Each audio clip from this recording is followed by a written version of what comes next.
Hey friends, hello and welcome back to the channel. For today's video, I'm gonna teach you how to delete multiple copies of Windows in MS Config.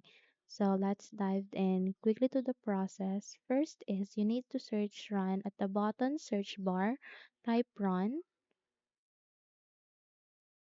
or you just can simply click Windows and R together to open. So once you are being redirected to the run, please type ms config msco and ig and then hit OK to continue.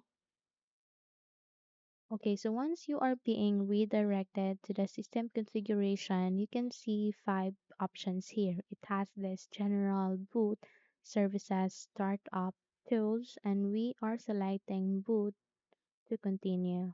Okay, so as you can see, my laptop has only one Windows. But if in your case you have two to three or four Windows, you can just simply click that and then hit delete and then apply and then hit OK. Because if you want delete that, whenever you restart your computer, it asks you different windows or windows to choose and it's quite annoying.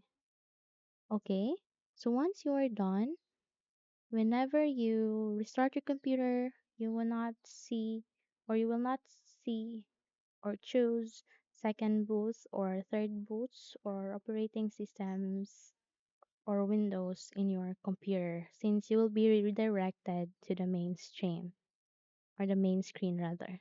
Sorry.